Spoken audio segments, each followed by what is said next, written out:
लेकिन दुख की बात यह है कि हम एक दूसरे का साथ नहीं देते। मकरूज ज़हनी अजियत का शिकार है। 3 दिन है ना ईद के, तो एक जोड़े से भी गुजारे जा सकते हैं, एक से भी। अक्सर लोग तो वैसे ही ईद की नमाज़ पढ़ के सो जाते हैं, और जो बेदार भी हैं वो भी कपड़े बदल करके जानवर के ज़िबा में मशगूल हैं। हमने इस ईद पे कोशिश करनी है कि हमारी गली में, हमारे मोहल्ले में, हमारे दाएं बाएं थोड़ा सफ़र करें, बच्चों को देखें, सरकारी स्कूल से निकलते बच्चों को देखें, मसाजिद मदारस से निकलते बच्चों को देखें। हम ना एक एक दो दो का साथ दें। मैंने जुमे में अमीर लोगों से कहा था कि कुर्बानियाँ करनी तो है ही, तो तुम तो सारा साल गोश्त खाते हो। क्या आपको बताऊं कि हम उस वतन में रहते हैं जहाँ फ्रिज और फ्रीज़र बड़ी इससे पहले ज़्यादा बिकते हैं। फ्रिज नहीं ले आओ, बड़ी ले आओ, चूँकि गोश्त सेव करना है, सारा साल भी तो मिलता है ना अमीरों। मैंने तो कहा था उस गांव में ले जाओ जहाँ कुर्बानी कोई नहीं कर रहा, ज़िबा ही वहाँ जाके कर लो। थोड़ी सी गुंजाइश बनाएं अपने दिलों में। ये ज़रूरी नहीं कि सामने वाला आपका शुक्रिया भी अदा करे, अपने घरों में थोड़ा हौसला कनात लाएं। हज़रत आयशा सिद्दीक़ा रज़ी अल्लाह तआला अन्हा फरमाती हैं, ऐसा नहीं था कि हमारे घर के अंदर माल नहीं आता था, अल्लाह के फजल से बड़ा कुछ आता था, लेकिन फरमाती हम इसार कर दिया करते थे। हुजूर का मिजाज इसार कर देने का है। याद रखना, शम्मा से अगर कई शम्मे जल जाएं तो इसकी रोशनी में कभी कमी नहीं आती। हज़ारों दिए भी जल जाएं तो ये दिए मांद नहीं पड़ते। महंगाई बड़ी ज़ोर की हो गई, गरीब आदमी की आजमाइश बढ़ गई। हमेशा महंगाई से गरीब लोग मुतासिर होते हैं। अमीरों की तो चीज़ें महंगी हो जाती हैं, वो तो सिंगल उन्होंने जमा की होती हैं, महंगी होती हैं तो डबल में बेचते हैं। गरीब पिसता है। लेकिन दुख की बात यह है कि हम एक दूसरे का साथ नहीं देते। मकरूज ज़हनी अजियत का शिकार है।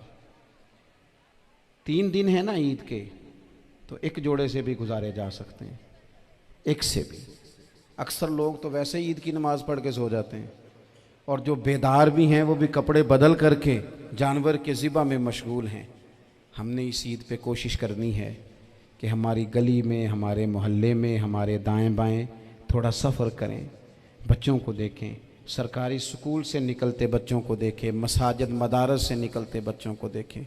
हम ना एक एक दो दो का साथ दें। ये जितनी सियासी जमातें काम कर रही हैं, जिनकी हुकूमत थी, जिनकी है, पता नहीं कल किसकी आएगी, मैं तो ज़ाती तौर पर इनसे पूरा मायूस हूँ। मुझे तो नहीं लगता कि जितने लोग आज तक हुकूमत कर चुके हैं, बार बार आते हैं या पिछली हुकूमत गई है, इनके पास कोई प्लान ही नहीं है। ये तो बेचारे एक दूसरे की टांगें खींचने के अलावा ना कुछ कर सके हैं, ना उम्मीद है कुछ करेंगे। लेकिन गरीब की तकलीफ़ बढ़ गई है। मेरे पास 20 लोग आते हैं, आते तो वो दुआ का कहने हैं, आते तो सिर्फ ये बताने हैं कि इस मुश्किल में हूँ, दुआ करना। लेकिन दोस्तों, लोगों की बातें सुन के बड़ी तकलीफ़ होती है। हम क्या किसी की मदद कर सकते हैं? हमारे लिए तो मदारस चलाने मुश्किल हैं, लेकिन लोग अजियत का शिकार हैं। ज़हनी कर्ब के नीचे लोग आ गए, इतनी बड़ी अजियतें खड़ी कर दी गई हैं। थोड़ा थोड़ा देखो, 2 का खाना 3 भी तो खा ही सकते हैं ना, 3 का खाना 4 भी तो खा ही सकते हैं ना। मेरे महबूब ने हमें ये नहीं कहा था ज़्यादा गोश्त पकाना, बल्कि रसूल पाक ने तो रंग ही बड़ा सादा दिया है। करीम ने फरमाया, आयशा शोरबा ज़रा ज़्यादा कर लो, पड़ोसियों को भी सालन दे देंगे, थोड़ा शोरबा ज़्यादा कर लो, इसी को बढ़ा लो, थोड़ा शोरबा बढ़ा लें, थोड़ा थोड़ा एक दूसरे की मदद करें, दस्त शफ़क़त रखें। गलियों में सुनसान लोग, अब तो लोग एक दूसरे से दुख भी नहीं कहते, वो कहते हैं देना किसी ने है कुछ नहीं, और तमाशा अलग से बन जाएगा। दोस्तों, हमने खुद एक दूसरे का हाथ बटाना है। जो लोग साहिब सरबत हैं, देखो एक ही बाप की औलाद होती है, एक को अल्लाह बड़ा नवाज देता है, 2-3 कमज़ोर रह जाते हैं, उसको चाहिए वो दूसरों पे दस्ते शफ़क़त रखे। एक गली में सारे लोग एक ही कबीले के, एक ही इलाके के, एक आगे निकल गया है, उसे चाहिए वो दूसरों का ख्याल करे। अजीज़ भाइयों, हमने इस कमर तोड़ महंगाई के दौर में, मैंने जुमे में अमीर लोगों से कहा था कि कुर्बानियाँ करनी तो है ही, तो तुम तो सारा साल गोश्त खाते हो। क्या आपको बताऊं कि हम उस वतन में रहते हैं जहाँ फ्रिज और फ्रीज़र बड़ी इससे पहले ज़्यादा बिकते हैं। फ्रिज नहीं ले आओ, बड़ी ले आओ, चूँकि गोश्त सेव करना है, सारा साल भी तो मिलता है ना अमीरों। मैंने तो कहा था उस गांव में ले जाओ जहाँ कुर्बानी कोई नहीं कर रहा, ज़िबा ही वहाँ जाके कर लो। थोड़ी सी गुंजाइश बनाएं अपने दिलों में। ये ज़रूरी नहीं कि सामने वाला आपका शुक्रिया भी अदा करे। हज़रत आयशा सिद्दीक़ा रज़ी अल्लाह ताला अन्हा, अम्मा जी एक कनीज़ रखी हुई थी, हज़रत उस्मान गनी ने दी थी कि आपकी खिदमत करेंगी। तो वो कनीज़ कहती है कि अम्मा जी तो मेरी भी रोटियां पका देती थी, वो तो मेरे लिए भी खाने का अहतमाम कर देती थी, लेकिन कोई दरवाज़े पे अगर मांगने आता तो हज़रत आयशा सिद्दीक़ा मुझे कहती इसे खैरात दे आओ। तो मैं कहती अम्मा जी ये काम तो लोग दौड़ के करते हैं और आप ये मुझे कह रही है मैं कर दूं। तो हज़रत आयशा फरमाती जब कोई बंदा किसी को देता है तो वो शुक्रिया अदा करता है। मैं चाहती हूँ वो शुक्रिया भी तेरा ही अदा कर जाए, मैंने जो अजर लेना है वो रब की बारगाह से लेना है। तो मेरे भाई अपनी ज़िंदगी में थोड़ा सा तो दिल बड़ा करें, थोड़ी थोड़ी गुंजाइश पैदा करें। और ये ज़रूरी नहीं कि उस बंदे का आपसे बड़ा अच्छा सलूक ही हो, ना भी हो उस गरीब का सलूक अच्छा, तो बाज़-औक़ात बंदा गरीबी में तल्ख भी तो हो ही जाता है ना। बाज़-औक़ात इंसान पे गुर्बत ज़्यादा आ जाए तो उसकी तबीयत भी तो, बीमार आदमी सख्त भी तो हो जाता है।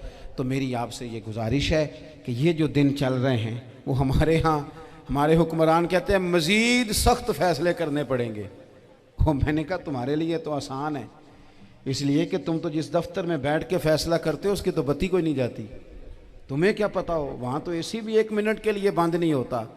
ये तो उससे पूछो बाप से कि जो ईद से पहले अपनी बीवी से मशवरा कर रहा है कि ईद आ गई है, अगर बेटी के घर कपड़े ना भेजे तो उसकी सास बातें करेगी।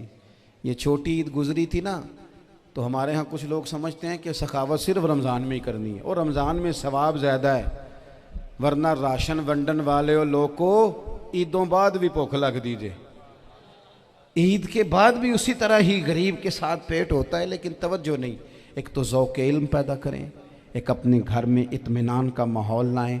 तीसरी गुजारिश ये है कि महंगाई और सख्ती के इस दौर में अपने मुसलमान भाइयों का, अजीज़ों का, अहले मोहल्ला का हाथ बटाएं, प्यार करें। तो मेरे अजीज़, अगर लोगों को मसाइल का पता चले तो सैकड़ों घर बच जाएं तबाह होने से, बड़े बड़े घर बच जाएं, लेकिन मसाइल नहीं आते। मेरे पास मसला पूछने के लिए कुछ लोग आ गए तो 4-5 साल का बच्चा भी था जिसके वालिद ने गुस्से में अपनी बीवी को 3 तलाक़ें दी थी। तो छोटा सा बच्चा, कपड़े भी फटे पुराने, और हालत बता रही थी कि गरीबी है। तो जब मैंने मसला बताया कि 3 तलाक़ें हो गई हैं तो वापस जाने लगे। तो बच्चा मुझसे कहता है, देहाती आदमी, तो कहने लगा मौलवी साहब मेरी अम्मा ते नानी कहनी असन पूछ के आई आप कि हुण असीं लहदा लहदा ही रहना है। तो उस बच्चे की नौनिहाल की वो कैफियत देखी तो मैं रो पड़ा। मैंने कहा यार ये बच्चा बेचारा माँ बाप के होते हुए ये यतीमों जैसी ज़िंदगी गुजारेगा क्योंकि बाप ने तलाक दे दी। किस तरह मसाइल नहीं बताए लोगों को, तालीम से आगाही नहीं किया। और इसमें बहुत बड़ा जुल्म है उन लोगों का भी जो जनाजे पे खड़े होके तो कह देते हैं, मेरी तरह के लोग अच्छे उलमा की बात नहीं करता, वो कह देते हैं देखो जी लोगों को जनाजा नहीं आता। भैया आपने किस दिन इशा के बाद क्लास लगाई थी जनाजा सिखाने की? ये तो आपने कह दिया लोगों को कुरान जी ठीक नहीं आता। तो यहाँ तो बेचारी बीबियाँ जिनको सही पढ़ना नहीं आता वो मिशन बना लेती हैं कि मैंने इतने शौक हो कुरान पाक पढ़ाना है, बेवा हो गई हूँ, तलाक याफ्ता हो गई हूँ, सारी ज़िंदगी कुरान पढ़ाऊँगी। हम क्यों ये मिशन नहीं बनाते, क्यों इस तरफ सफ़र नहीं करते? एक तो दीनी मालूमात में, दीनी उलूम में अपने आप को लगाएं और ज़ौक़ पैदा करें कि जो चीज़ें मुझे नहीं आती मैंने वो सीखनी है, जो मामलात मुझे नहीं आते मैंने उनकी तरफ सफ़र करना है। एक तो अपना ये मिजाज बनाएं। और जब आप दीनी उलूम सीखते हैं तो पता है कौन सा मंज़र कायम होता है? मंज़र वो बनता है कि हज़रत अबू हुरैरा भी दीन सीखा करते थे, हज़रत अब्दुल्ला इब्न उमर भी असहाबे सुफ़ा में रहा करते थे, हज़रत अनस बिन मालिक भी रहा करते थे। और ऐसा मंज़र बनता है कि हज़रत सैयदा खतीजतुल कुबरा रज़ी अल्लाह ताला अन्हा फरमाती हैं, सैयदा फ़ातिमा हुज़ूर की गोद में बैठी होती थी और नबी पाक से बातें पूछती थी और हुज़ूर उन्हें बता रहे होते थे। सैयदा आयशा हुज़ूर से दीन की बातें पूछती। चौथा हिस्सा हमारी फ़िक़्ह के उसूल हज़रत फ़ातिमा की, हज़रत आयशा सिद्दीक़ा की मरवियात पर मबनी है। अगर हमारी बच्चियां छोड़ दें डाइजेस्ट पढ़ना, छोड़ दें इधर उधर की मूवी देखना, और वो किताब व सुन्नत पर आ जाएं, तो बहुत सारे मसाइल ऐसे हैं जो उलझने से पहले ही सुलझे हुए हों।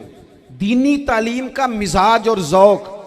और दूसरी आयत करीमा मैंने तिलावत की, अल्लाह करीम ने कुरान मजीद में फरमाया, या अय्युहल्लज़ीना आमनू कू अनफुसकुम व अहलीकुम नारा, ऐ ईमान वालो खुद भी दोज़ख की आग से बचो और अपने घर वालों को भी बचाओ। ओ वालिद, वो माँ जो बच्चों को भूख से बचाने के लिए मेहनत करती है, उनको मायूसी से बहुत सारे माँ बाप ऐसे होते हैं जिनके पास कपड़े लेने के पैसे नहीं होते ईद पे। क्यों? अजान शुरू होगी जी।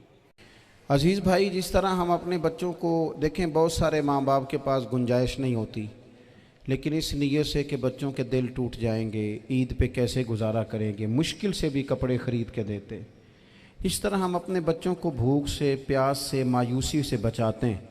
इस तरह हमारे रब ने हमारे ज़िम्मे लगाया है कि तुम अपने बच्चों को कोशिश करो दोज़ख की आग से बचाने की। हज़रत उमर फ़ारूक रदी अल्लाह ताला अन्हु ने अर्ज़ किया था, या रसूल अल्लाह सल्लल्लाहु ताला अलैहि वसल्लम, इस आया करीमा का माना क्या है? तो महबूब करीम अलैहिस्सलाम ने फरमाया, उमर, जिन चीज़ों का अल्लाह तुम्हें हुक्म देता है तुम अपने घर वालों को उन चीज़ों का हुक्म दो। जिन चीज़ों से रब रसूल तुम्हें मना करते हैं अपने घर वालों को उनसे रोको। अपने घर के अंदर निफाज दीन करने की कोशिश करो।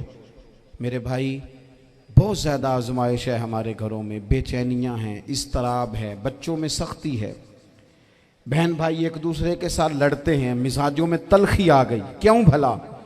इसलिए कि माँ बाप को जो बेहतरीन किरदार और जो हसीन तरीका घर में अपनाना चाहिए था, बच्चे तकरीर बाहर से सुनते हैं लेकिन वो फॉलो अपने माँ बाप को करते हैं। अगर माँ बाप में हौसला हो, सब्र हो, इत्मीनान हो, खुददारी हो, थोड़े पर गुजारा करने का मिजाज हो। देखे ना, आज डिप्रेशन है, टेंशन है, पैनिक्स अटैक्स हैं, बड़ी सारी चीज़ें आ गई हैं। क्यों भला? सब्र नहीं, तहम्मुल नहीं, बुर्दबारी नहीं। आजमाए। एक दिन एक बच्चा मेरे पास आ गया मदरसे का और आके वो रोने लगा। मेरे घर वाले कहने लगे, खाना छोड़ दें, पहले इसकी बात सुन ले। मैंने कहा, पुत्र क्या हुआ? किसी ने मारा है? किसी उस्ताद ने? कहने लगे, नहीं हजरत, घर फ़ोन किया था तो मेरी अम्मा और अब्बा की लड़ाई हो रही है। बच्चा कांप रहा है, टांगे कांप रही हैं। मैंने कहा, क्या हो क्या गया तुम्हें पुत्र? लड़ाई हो रही है तो घरों में हो ही जाती है। कहने लगे, नहीं आपको पता नहीं, वो बड़ा सख्त लड़ते हैं। मेरे वालिद जब मेरी वालदा को मारने के लिए आगे बढ़ते हैं तो हम सारे चारपाइयों के नीचे छुप जाते हैं, हमें खौफ आता है, वो मंजर खतरनाक होता है। ये कौन तकलीफ दे रहा है अपने बच्चों को? यहाँ बैठे हमारे यहाँ मीलों दूर रहते थे उसके घर वाले, तो वो तकलीफ में था, तो घर में क्या कैफियत होगी? अगर हौसला हो, सब्र हो, कनात हो, अल्लाह के दिए हुए थोड़े रिस्क पर हमें राजी रहना आता हो, हमारे घरों में सुकून आए, इत्मीनान आए, हम जो ज़िंदगी बड़ी खुशी खुशी गुजार सकते हैं। हमारे मिजाजों का लालच, हमारी तबीयतों की बेराह रवी, हमारी झूठी अना का बुत, उन सारी चीज़ों को ख़त्म कर देता है। अपनी ज़िंदगी के अंदर अगर हम वो किरदार अपने बच्चों को दें, जिस किरदार में मोबाइल भी हो, जिसमें गाड़ी भी हो, जिसमें पैसे भी ला के अब्बा दराज में रखता हो, लेकिन वालिद का घर में मुसल्ला भी मौजूद हो, उसकी कोई तस्वीर भी हो, वो ये भी कहता हो कि खुदा ने अपने फजल से आज 5,000 दिया है तो इसमें 1,000 गरीबों का भी है, इसमें थोड़ा सा मैंने अल्लाह की रिज़ा के लिए भी रखा है। अगर कोई मुश्किल आ जाए तो वो बाप और माँ को सब्र करता हुआ देखते हो। अगर एक बाप कर बात करे तो दूसरा बर्दाश्त करता हो। खुदारा अपनी औलादों को इस अजियत का शिकार न करो। अपने घरों के अंदर वो खुददारी, वो प्यार, वो वक़ार, वो मोहब्बत, वो अंदाज। आप थके हुए हैं, कोई शक नहीं, आप बहुत सारे मसाइल का बाहर शिकार होंगे, कोई शक नहीं, लेकिन आप बाहर से थक के आए हैं। और अगर आप बाहर अपनी फैक्ट्री के मालिक हैं और दफ्तर के बड़े हैं तो घर में भी तो आप बड़े हैं ना। आपकी माँ भी तो इंतज़ार कर रही है, उसने भी तो दुखड़ा सुनाना है ना आपको। आप ये देखिए कि आपके बच्चे भी तो इंतज़ार कर रहे हैं, वो चाहते हैं कि अब्बा आके बैठे तो हम उनके सीने पे चढ़ के थोड़ा खेलें। आपकी अहलिया मुंतज़िर हैं कुछ बातें बीवी किसी और से नहीं कह सकती, सिर्फ अपने शौहर से कहती है। लेकिन वो तो आते ही जलाल में आ गए साहब। वो कहने लगे तू बड़ी नालायक है, मैं थका मांदा आया हूं और तूने मुझे कहानी सुना दी है। वो उस खातून से शिद्दत के साथ पेश आने लगे। मेरे रसूल पाक की हयात नूर को देखो, हज़रत उम्मे ऐमन हुजूर की रज़ाई वालदा हैं, उनकी भी खिदमत हो रही है। हज़रत हलीमा सादी आ रही हैं तो खिदमत हो रही है। हज़रत अब्बास हुजूर के चचा हैं तो करीम फरमाते हैं मेरे चचा हैं बाप की जगह पे। हुजूर दोस्त अहबाब सहाबा गुलामों सब के साथ प्यार कर रहे हैं। 9 अज़वाज मुतहरात हैं घर के अंदर। और कैफियत ये है कि हुजूर सिर्फ उनकी ज़रूरतों का ही ख्याल नहीं करते, ख्वाहिशात का ही ख्याल नहीं करते, बल्कि मेरे करीम का तरीका ये है कि कोई बंदा आज बोल क्या रहा है, वो कहाँ खड़ा है, आज उसके जुमले किस तरह के हैं, उसका लहजा किस तरह का हो गया है और उसे ठीक कैसे करना है। महबूब इसका ख्याल फरमाते, तवज्जो करते। मैं कहता हूँ कि हम सबको शौक़ आया है आराम करने का। मैं सुबह 11 बजे से पहले अपने घर से निकल आया था और ये वक्त आ गया है और रात को खुदा जाने किस वक़्त घर पहुंचना है। कई दफ़ा कैफियत ये होती है कि गाड़ी से उतरते हैं तो फिर दिल करता है कि कोई उठा के चलाए ना कभी। इसके बावजूद बहुत सारे लोग नाराज़ रहते हैं कि हमसे मिल के नहीं गए, फ़ोटो नहीं खिंचवा के गए, फलानी जगह चाय नहीं पी के गए। ये तसलसल है। लेकिन मैं जितना मर्ज़ी थका मांदा घर जाऊँगा ना, कभी ऐसा नहीं हुआ कि मैं घर जाऊँ तो बड़ी टेंशन में जाऊँ। मेरी घर वाली एक दिन मुझसे कहने लगी आपने कभी नहीं कहा कि मैं थका हुआ आया। बंदा थक भी तो जाता ही है ना, कभी कहाँ करे ना। मैंने उसे कहा पता क्यों नहीं कहता, इसलिए नहीं कहता कि मैं नहीं चाहता कि मेरे बच्चे ये कहें कि हमने दीन नहीं पढ़ना, हमारा बाप तो बड़ी मुश्किल में है। हम अपने काम के बारे में अपने घर में शिकवे करते हैं। आप किसी बच्चे से पूछ लें कौन सा काम करना है, कहता जो अब्बा जी कर दे रहे वो नहीं करना। क्यों कि अब्बा जी हर रोज़ तो कहते हैं मैं बड़ा उलझ गया हूँ, ये काम बड़ा मुश्किल है। मैं चाहता हूँ कि मैं अपने बच्चों को ये बताऊँ कि पुत्र मैं तो जिधर जाता हूँ फूल ही फूल हैं, मैं तो जिधर से गुज़रता हूँ मोहब्बत ही मोहब्बत है, मैं तो जिधर से देखता हूँ दुआएं ही मिलती हैं, ताकि उनका शौक़ पैदा हो। मेरे अजीज़ आप थोड़ा सा दिल बड़ा करें। अगर आप एक की वजह से पूरा घर सुकून में आ जाता है तो आप दिल बड़ा क्यों नहीं करते। जगह ढूंढते हैं बस मुझे कोई तंग ना करे, कोई मेरी बाप माँ बदौलत को कोई परेशान ना करे। बुखारी शरीफ सुनिए, हज़रत आयशा सिद्दीक़ा रज़ी अल्लाह ताला अन्हा बैठी हैं। हुजूर फरमाने लगे आयशा आज एक बात ना बताऊं तुम्हें। या रसूलल्लाह बताइए। हुजूर फरमाने लगे जब तुम मुझसे नाराज़ होती हो तब भी मुझे पता चल जाता है और जब राज़ी होती हो फिर भी पता चल जाता है। तो हज़रत सैयद आयशा सिद्दीक़ा बात सुन के बड़ी खुश हुई। या रसूलल्लाह वो कैसे। हुजूर फरमाने लगे कभी कभी तुम कसम उठाती हो। या रसूलल्लाह हाँ। फरमाया जब होती हो ना राज़ी खुश तो फिर कहती हो मुझे रब्बे मोहम्मद की कसम सल्लल्लाहु अलैहि वसल्लम। फिर तुम मेरे नाम के साथ रब करीम का नाम मिला के कसम उठाती हो, रब्बे मोहम्मद की कसम। या रसूलल्लाह बिल्कुल ऐसे ही है। और फरमाया जब तुम्हारे दिल में कोई बात होती है ना तो फिर तुम कहती हो मुझे रब्बे इब्राहीम अलैहिस्सलाम की कसम, फिर तुम रब्बे मोहम्मद नहीं कहती। ये बुखारी मुस्लिम में मौजूद है। हज़रत आयशा सिद्दीक़ा ने तो बात सुनी तो खिल गई तबीयत, कहने लगी करीम सदके जाऊँ यहाँ तक ख्याल फरमाते हो, किसके जुमले कहाँ पहुँच गए यहाँ तक ख्याल है। फरमाया मुझे पता चल जाता है कि तुम्हारी कैफियत क्या है, कहाँ खड़ी हो। और भाई हम तो अपनी माँ का भी ख्याल नहीं रखते। हमारा बाप कहाँ बेचारा खड़ा है, वो तो इंतज़ार में था कि कोई 10 मिनट मेरे पास बैठेगा, तवज्जो ही नहीं, जज्बात का ख्याल ही नहीं। हज़रत आयशा सिद्दीक़ा बात सुन के अर्ज़ करने लगे या रसूल अल्लाह मुझे रब्बे मोहम्मद की कसम हो, मैं सिर्फ नाम छोड़ती हूँ, मेरे दिल में हर वक़्त मदीने वाले महबूब ही रहते हैं, नाम ही छोड़ती हूँ सिर्फ। ओ मेरे दोस्त थोड़ा सा जा। और दूसरा अर्ज़ करूँगा, दौलत अगर बहुत आली चीज़ होती ना, बहुत कीमती, तो सबसे ज़्यादा सैयदा आयशा के घर में होती।